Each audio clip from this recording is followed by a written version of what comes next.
How's it going, guys? My name's Kibla. I'm from the Brothers Geek Out podcast. Massive shout outs to you guys. How are you guys doing this evening? Good. How are you? Very well. Rushed off my feet. I'm trying to get the kids to bed at the same time, which is very Oh difficult. God, I know what that's like. Sorry. So trying to do this and then get the kids to sleep, it didn't work. They're still running around like crazy in the living room at the Well, moment now. maybe they So, should just so participate. Yeah. Bring them in. that's happened a few times before. So luckily, I think over the time that we've had during like COVID and things like that, that's worked out really well.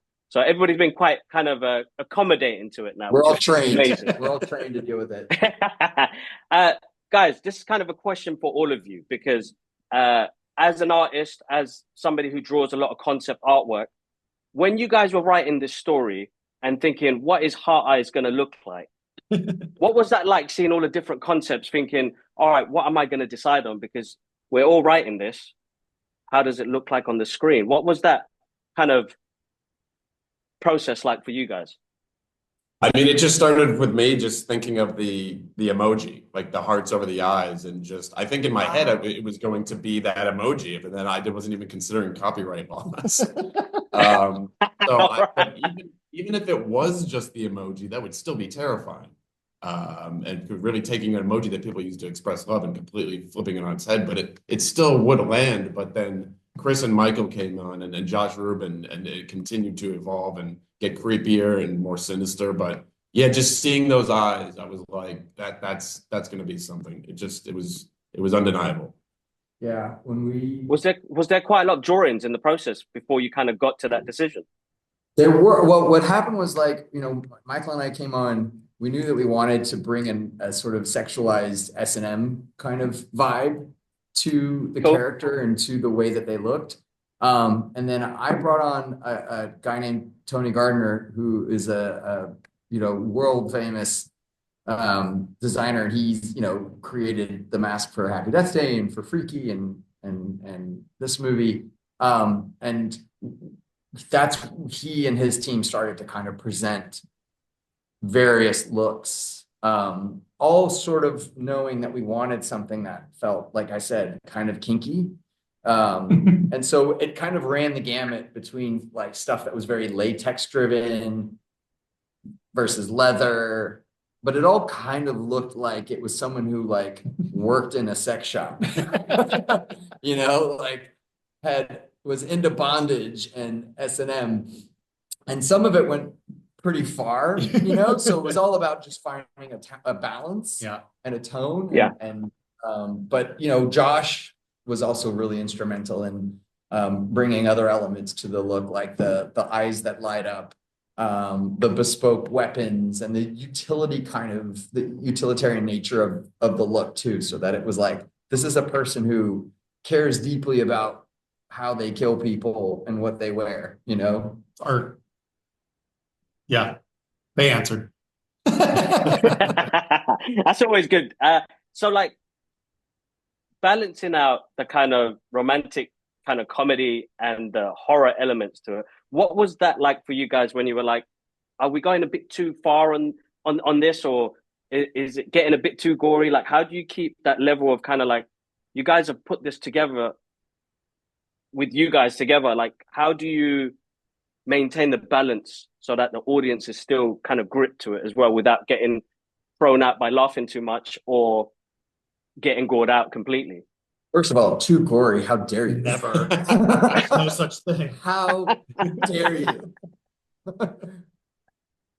No, I mean, I think Chris and I spoke a lot about, like, Chris worded it perfectly very early on. Like, it's a romantic comedy invaded by a horror movie.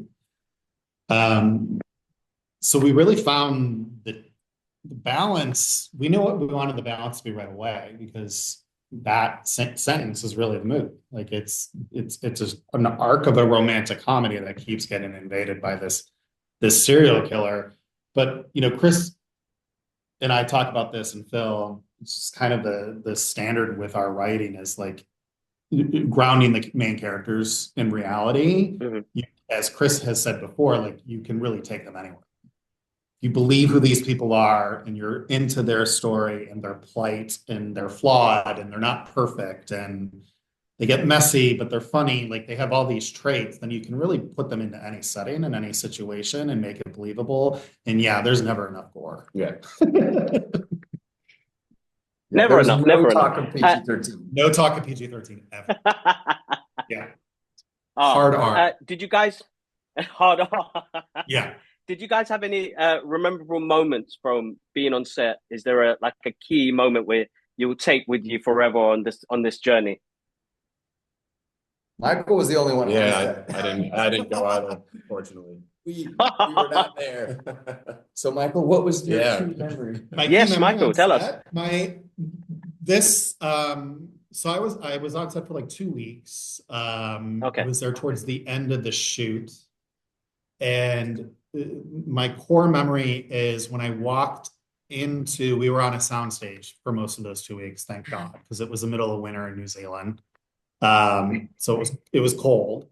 And I think, we were about an hour into the shoot that day, and I turned to the producer, and I actually texted you like pretty much right away too. And I was like, I'm getting major freaky vibes. And by that, I meant I could feel there was a special thing happening, like as soon as I walked on the set. Like there was this amazing crew who were deeply invested in the film. I could just see it on their faces. Josh was working with the actors in a way I'd never seen before. The cast was exuberant. There was cast visiting who weren't even working that day. Like that, people ask that question and I think they expect to hear like, oh, this kill was gnarly or blah, blah, blah. But for me on this movie, it was immediate. Like, I know I texted Chris right away. I texted my husband being like, I'm getting total freaky vibes from this movie. And it was a great feeling because there's been instances in the past where you walk onto set and you're like, no one wants to be here. You can totally fucking tell no one wants to be here.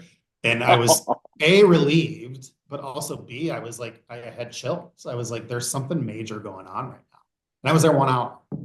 So like, that's something I'll take away. That's and great. a lot of that was Josh. Josh really did this really amazing thing where he just built a really trusting set and everyone was having a fucking ball. So I think that's a great work environment, right? Yeah, I mean, it's that's awesome. A great work environment when you have a set like that. The crew was so invested. Like the crew, just talking to the crew, just like they loved being there. It makes a big difference. You can see that kind of stuff on screen.